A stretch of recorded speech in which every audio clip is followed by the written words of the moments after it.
नमस्कार दोस्तों मैं अभिषेक कर्ण आप सभी का कॉन्सेप्ट टाइम के इस ऑनलाइन प्लेटफॉर्म पर स्वागत करता हूं और उम्मीद करता हूं कि आप अपने घरों पर सुरक्षित होंगे। दोस्तों, एक बड़ी खबर है। ये खबर है 3 जून 2021 को, और ये बहुत सारे न्यूज़पेपर में खबर आई है कि चाइना ने अमेरिका को, यानी यूनाइटेड स्टेट ऑफ अमेरिका को धमकी दी है न्यूक्लियर वॉर की।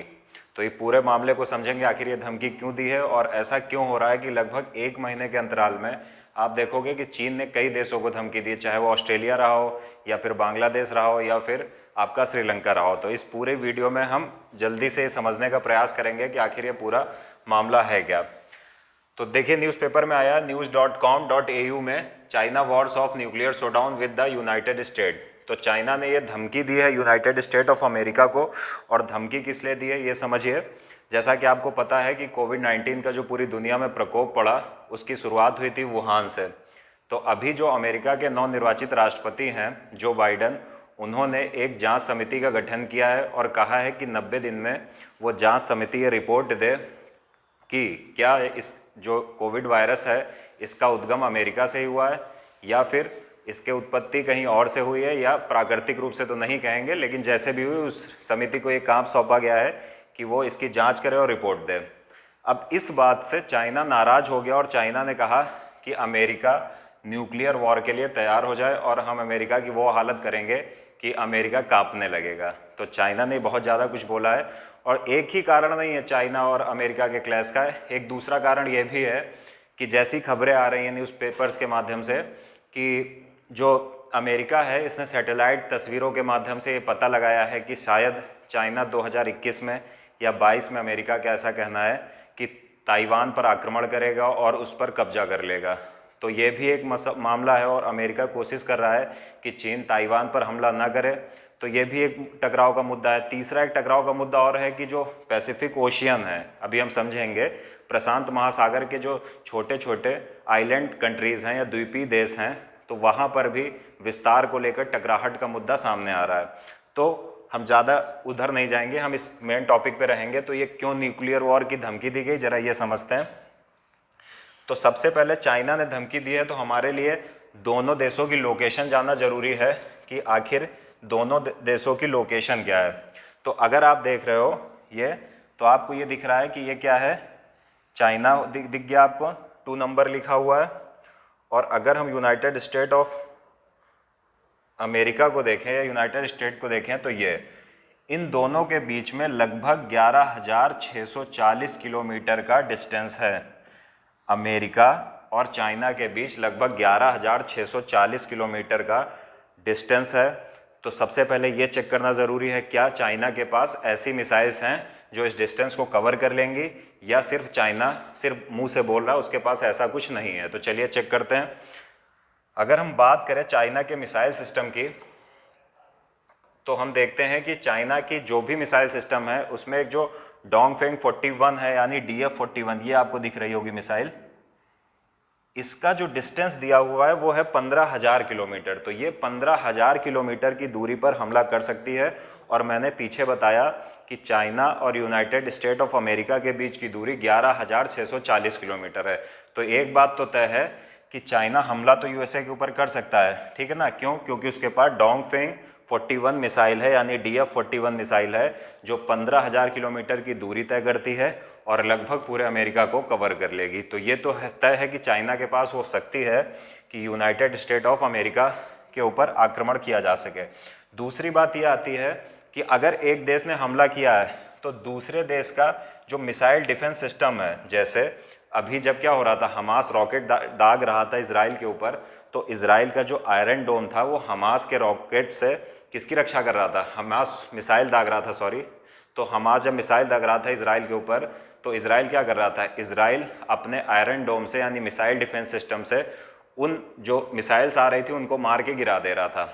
तो अब क्या हमें ये चेक करना पड़ेगा कि जो यूएसए है, यूएसए का जो मिसाइल डिफेंस सिस्टम है, चाहे वो थार्ड जो विश्व प्रसिद्ध है वो हो या पैट्रियट हो, क्या इन दोनों मिसाइल सिस्टम में ऐसी क्षमताएं हैं कि वो चाइना से अगर मिसाइल आती हैं डोंगफेंग 41, उसको गिरा सकते हैं या नहीं गिरा सकती, ये तो वक्त बताएगा, क्योंकि इस तरह की जो भी क्रियाएं होती हैं, जैसे मिसाइल से हमला हुआ और किसी देश का मिसाइल डिफेंस सिस्टम उसको गिरा पाता है या नहीं गिरा पाता है, ये सिर्फ वॉर के समय ही पता चलता है। तो चाइना के लिए ये भी एक बड़ी बात है कि डोंगफेंग 41 यूएसए तक पहुंच तो सकती है, लेकिन यूएसए का जो मिसाइल डिफेंस सिस्टम है, चाहे वो थार्ड हो या पैट्रियट हो, ये दुनिया में कुछ जो 2-4 देशों के प्रमुख मिसाइल डिफेंस सिस्टम आते हैं उनमें आता है, तो ये भी एक चुनौती है। उसके पश्चात हम एक चीज़ यहाँ पर ये देख लेते हैं, क्या हमारे भारत के पास ऐसी कोई मिसाइल है जो यूनाइटेड स्टेट की जो दूरी है 11,640 किलोमीटर वहाँ तक पहुँच सकती है? तो इसका थोड़ा सा हो सकता है बुरा लगे, लेकिन सच ये है कि हमारे पास ऐसी कोई मिसाइल नहीं है जो वहाँ तक पहुँच सके। हमारी जो अग्नि 5 मिसाइल है वो 5,000 किलोमीटर लिखा हुआ है और मान के चलिए 5 से 6,000 किलोमीटर तक जा सकती है। तो इसका मतलब है हम पाकिस्तान और चाइना तक तो पहुँच सकते हैं, लेकिन हम यूनाइटेड स्टेट की जो दूरी है 11,640 किलोमीटर वहाँ तक पहुँचने में अभी असमर्थ हैं। अब उसके बाद अगर हम बात करें तो ये हमने चाइना वाला मामला समझा। इसी के साथ अगर हम देखें तो देखिए 7 मई 2021 का एक आर्टिकल था कि चाइना ने ऑस्ट्रेलिया को धमकी दी थी। अब ये धमकी क्यों दी थी ये समझिए। दरअसल जैसा कि मैंने बताया कि अमेरिका के या कई न्यूज़पेपर्स में आप इस टाइम देखोगे, जब आप पढ़ोगे तो आप देखोगे कि अमेरिका की तरफ से ये बातें आ रही हैं कि चाइना जो है वो ताइवान पर आक्रमण करके उसको हथियाने के चक्कर में है, और इसी क्रम में चाइना भारत की तरफ भी, भारत की सीमाओं पर भी अपनी सैनिक गतिविधियों को बढ़ा रहा है, ताकि जब वो ताइवान पर हमला करे तो भारत की तरफ से कोई समस्या न उत्पन्न की जाए। तो जो ऑस्ट्रेलिया है, ऑस्ट्रेलिया ने एक कथन किया, ऑस्ट्रेलिया के एक पत्रकार थे, उन्होंने एक रिपोर्ट प्रकाशित की और रिपोर्ट में क्या था कि अगर चाइना ताइवान पर कोई सैनिक आक्रमण करता है तो ऑस्ट्रेलिया ताइवान की रक्षा के लिए मिलिट्री कोई ऑपरेशन लॉन्च कर सकता है या ताइवान की सैनिक सहायता कर सकता है। इस बात को सुनकर चाइना बहुत नाराज़ हो गया और चाइना ने खुले शब्दों में ऑस्ट्रेलिया को धमकी दे दी कि अगर आप ताइवान स्ट्रेट के पास दिख भी गए, यानी चाइना ने कहा, ये देखिए ये चाइना है, अगर चाइना ने कहा आप यहाँ ताइवान स्ट्रेट के आसपास कहीं दिख भी गए तो बैलिस्टिक मिसाइल सीधा ऑस्ट्रेलिया में गिरेगी, उस बैलिस्टिक मिसाइल को झेलने के लिए तैयार रहिएगा। तो ये बात समझ लीजिए। अब अगर देखें हम चाइना की और ऑस्ट्रेलिया के बीच की दूरी हम देख लें तो लगभग कितनी है, 7,470 किलोमीटर है, और चाइना के मिसाइल्स आराम से ऑस्ट्रेलिया के ऊपर हमला कर सकते हैं। यहाँ पर हम एक चीज़ और देख लेते हैं, क्या भारत के मिसाइल पहुँचेंगे? जैसा मैंने पीछे बताया कि भारत का जो भी अधिकतम दूरी तय करने वाली मिसाइल है, बैलिस्टिक मिसाइल है अग्नि 5, वो 5,000 से 6,000 किलोमीटर तक जा सकती है। और तो यहाँ तक पहुँचना मुश्किल है भारत के लिए भी, क्योंकि अगर भारत से भी डिस्टेंस देखेंगे तो ठीक ठाक है ऑस्ट्रेलिया का। खैर, तो ये पूरा मामला था कि ऑस्ट्रेलिया ने कहा कि अगर चाइना ताइवान का अभियान करेगा तो हम ताइवान की सैनिक सहायता करेंगे। अब उसके बाद अगर हम बात करें, इसी बीच आप देखिए कि कुछ दिन पहले आपने सुना होगा, ये न्यूज़ है 12 मई 2021 की। यहाँ पर चाइना ने क्या किया कि चाइना ने बांग्लादेश को एक धमकी दी, और धमकी क्या थी कि बांग्लादेश क्वाड ज्वाइन ना करे। क्वाड क्या है? क्वाड 4 देशों का एक समूह है, जिसमें कौन कौन शामिल है? जिसमें United state of America, India, Japan और ऑस्ट्रेलिया शामिल हैं।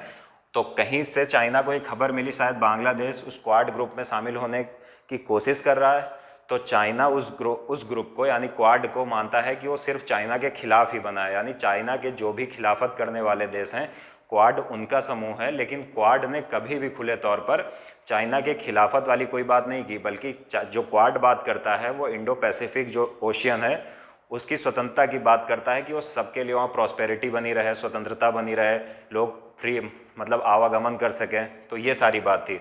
अच्छा, जब चाइना ने बांग्लादेश को ये धमकी दी कि अगर बांग्लादेश ने क्वाड में शामिल होने का प्रयास किया तो चाइना, बांग्लादेश के लिए इसके परिणाम गलत होंगे या बांग्लादेश को नुकसान होगा, तो इससे आप देखेंगे कि बांग्लादेश बहुत नाराज़ हो गया।